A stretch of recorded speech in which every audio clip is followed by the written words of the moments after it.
I was going to inquire about getting some clearance on some Charlie Airspace over by the river.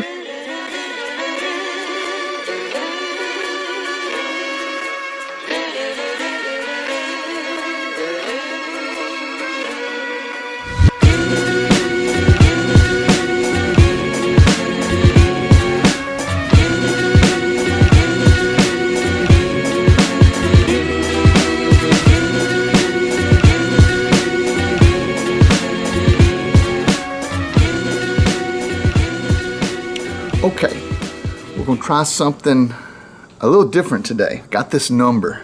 Let's call it. Engagement. Yes, my name's Kyle. I'm a private pilot. I was gonna inquire about getting some clearance on some Charlie Airspace over by the river. Yes, sir. I've got what they call a paramotor. I don't know if you're familiar with these or not. I was just gonna fly between the parkway and the river, probably below 400 feet at the max. Stand by. Okay. What time are you looking to do that, sir? Between 8:30 and 10 a.m. this morning. Okay, is it a glider? Yes, I'll be the pilot. It's like a backpack fan, and then I got a parachute that I pull up and fly. Top speed's about 25 miles an hour. Just want to get some video around the river there, and basically stay right over the park there. Okay, and you don't have radio once you get airborne, right? I can bring a radio. I do have airband. I'm not sure. It's just a walkie-talkie that I plug to the helmet. I'm not sure the distance capability. Probably a mile or so I could get out of it. If you're gonna be over the river, that shouldn't affect us. And what altitude will you be flying at? Below 400 feet AGL. Not very high at all. Last thing I want to do is get in anybody's way. Okay, yeah, that shouldn't be a problem. Okay, long as I got permission, man, I'm golden. I just needed to check with you guys first. You're following proper protocol. I can tell you that we're not going to be real busy. We should have a bus departing, right at 10 o'clock. Yes. And it's going to be some idle time between that. Coming in around 10ish too, but it's not going to be real busy around Parksdale. Yeah, roger that. Again, I'm staying on the west side of the parkway, east side of the river, below 400 feet. So as long as y'all say I'm good, then I'm happy. Yeah, you're good, and we don't normally fly on that side of the river. Appreciate you, boss. Thank you. Okay, all right, bye. All right, bye. That's how easy it is. I've got permission to fly right smack dab in the middle of Barksdale Air Force Base. Class Charlie Airspace. Let's load the motor and go over there and do some flying in the city. Ow!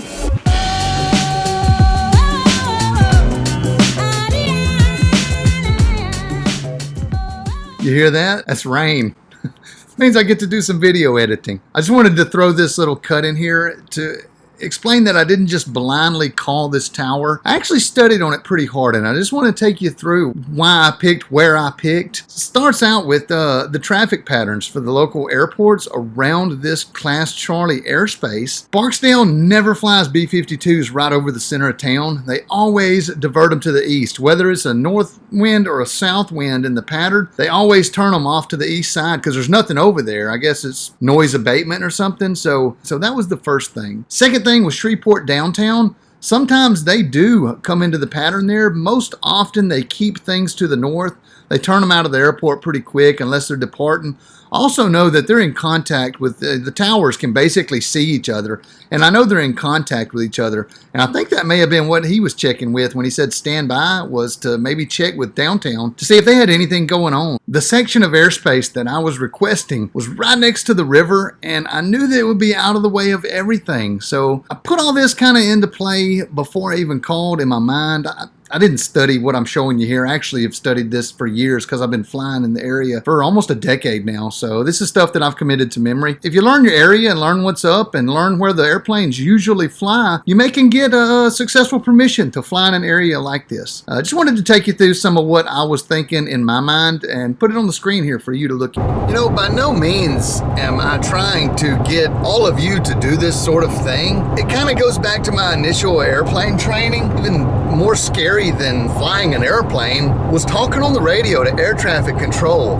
It just was so intimidating. I kind of had a pang of that when I was thinking about, man, it sure would be fun to fly this park over here in the middle of a Class C airspace.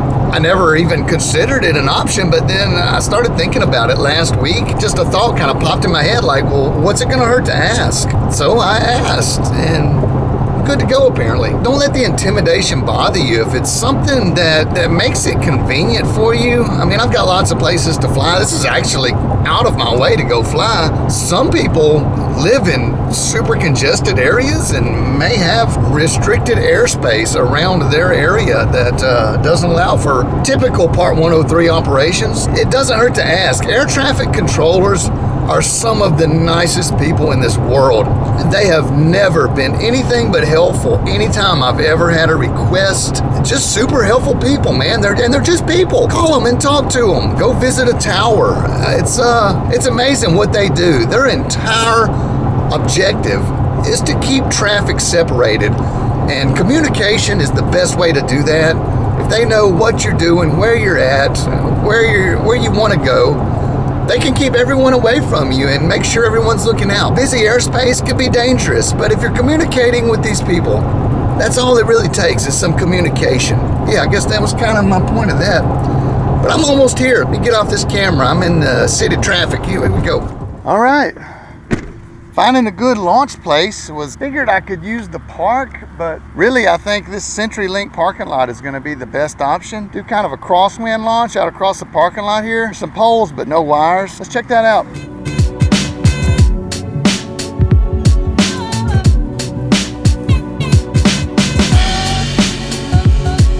All right, pre-flight is completed. It looks good. She's primed. Let's see if we can crank her up. Clear.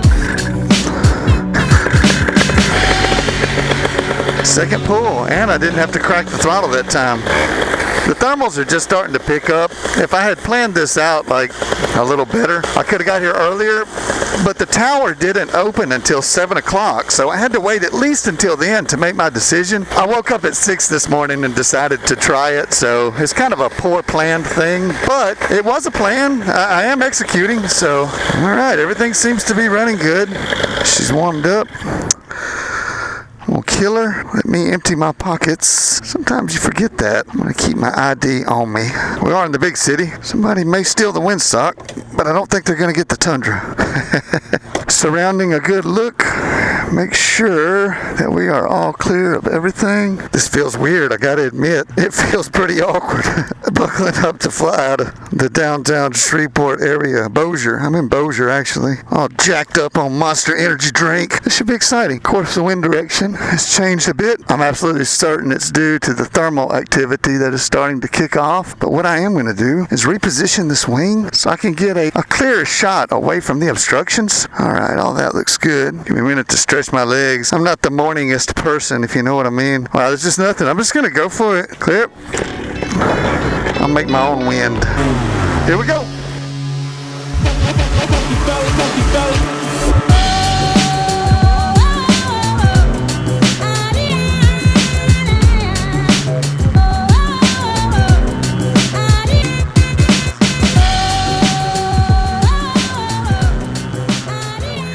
Had a little rectangle there. Okay, let's get over here by the river. Fly down this park, just like I said that I was going to do with the controllers. You can see Barksdale Air Force Base just a couple miles over here off my 2 o'clock. Hey, there's that wind I was looking for. It's blowing now.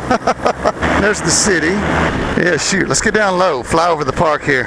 You know what? Charlie Airspace feels just like every other airspace I've flown in. Pretty neat though. Pretty dang neat. Everybody seems to be pulling out a cell phone and pointing it at me. That's kind of unnerving sometimes. It's like a bottleneck. I'm gonna climb up and I'm gonna come back down. Man, beautiful flight though. The air's nice.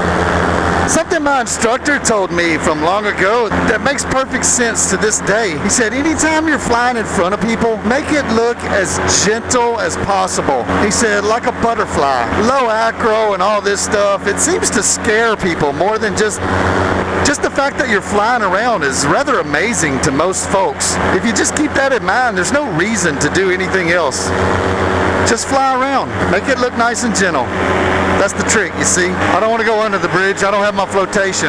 Even if I did have my flotation, that river is flowing. So flowing water is like instant death on a paraglider.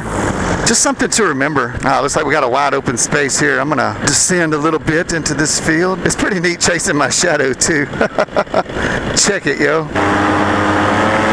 Carving carving through the trees. Flying these things is amazing. Looks like some really tall power lines up here in the distance.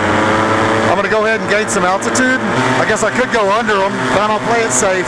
I'm not familiar with the area enough to take a chance like that.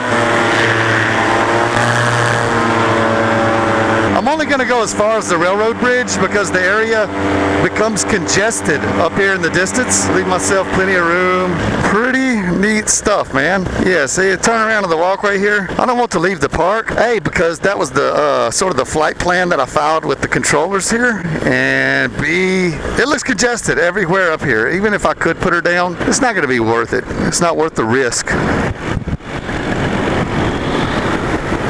This is fun. Flying on the river in the city. That's another reason that I chose this more docile wing here. I really wanted to just cruise slow and gently. You know, since there's going to be so many onlookers, I didn't want to take a risk of, you know, them looking like it's something too dangerous or whatever. What's up, guys? They seem to be checking it out. You know what? I think I may go under these power lines. There's plenty of room. It's wide open. They're super high. There's no doubt I could fit. Now that I've investigated it and it looks clear, I'm going to go for it. Yeah, it's super wide open. Easy peasy. Flying low, flying low. It would have been extra better if I'd gotten over here really early, like and gotten the approval, like right when the tower opened. If I thought that I had a chance, I probably would have. Try to cross this bridge without going over any traffic. It doesn't seem to be congested. Going by, car. Okay, now go. I always like to play parafrogger. You know what though? I bet those guys over at the Barksdale Tower, they're probably looking at me with their binoculars. Every air traffic control tower I've ever been in had a huge set of binoculars. Might have to send those guys a thank you card for letting me do this. Maybe a foot drag? Early morning foot drag? Why not? Haha. Fun stuff, man. Fun stuff. It's actually quite a beautiful place to come over here, jog or ride bikes or paramotor.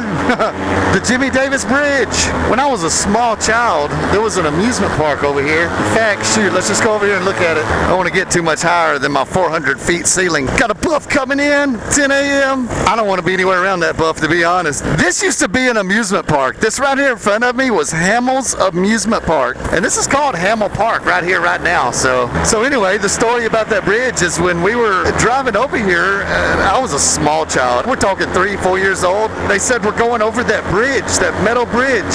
And in my little puny mind, I asked, are we going over the top of it? And they said yes. And I could see it from the distance. And it was actually baby blue back then. It was painted different than rust. I thought we were going to drive over the metal parts on top. And I was scared to death that we were going to drive over the metal parts of that bridge. It just seemed like we could fall off and into the water, and that would be scary. 37 years later, flying way over the top of it.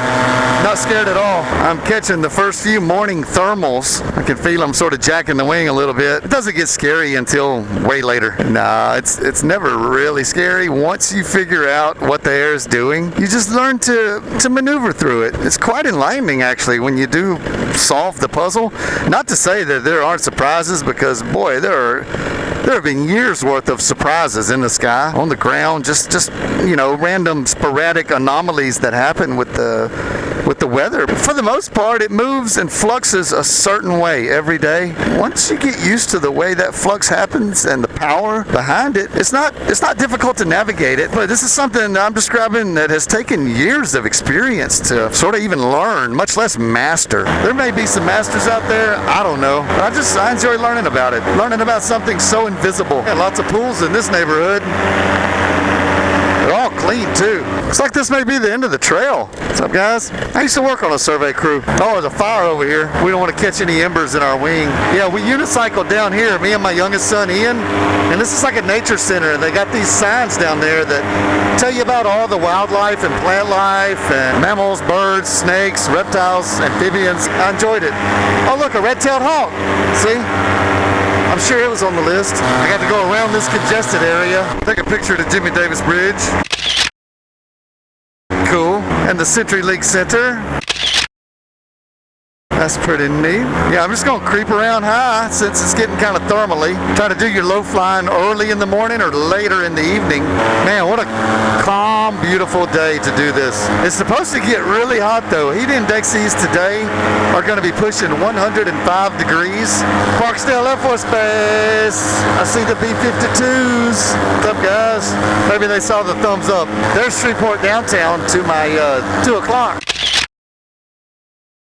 I've done some operations out of that one before. City flying. It's unusual. There's not much of this that goes on, I'm relatively certain. Do a little foot dragging. All right, I believe I'm going to head back toward the CenturyLink and put her down. Last thing I want to do is wear out my welcome. I may want to do a flight like this again sometime. That's how you do it. Keep it safe, reasonable, communicate with whoever's in control. Everything seems to work out well. Oh, and fly good. Make good flying decisions as always. You'll never hear somebody say, go make bad decisions. If they do say that, that's bad advice. Oh, I can feel the heat kicking in, y'all. The heat is kicking in. This flight kind of reminds me of flying at the beach. You got this long, narrow strip that you really don't want to go away from. Somebody on skates. I have a skating history. I used to be a skater dude. Parafrogger points. I guess this park may be para-friendly because they do have 5 windsocks standing up here. Looks like there's not much wind blowing, but yeah, windsocks. Let's see what mine's doing over here. There it is. Little gust coming through. I'm going to use that, make my approach in over the trees over here, and then come in for a landing.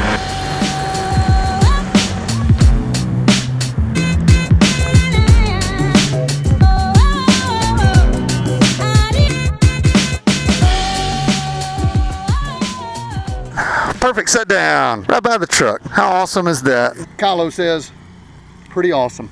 Go put this junk up before too many people come and accost me with questions and accusations. Something I'm concerned about dealing with city people. They may not understand my country boy accent. I'm gonna end it here and pack up since it's really getting hot. Yeah, thanks for coming along, guys. Much love. Kyle out.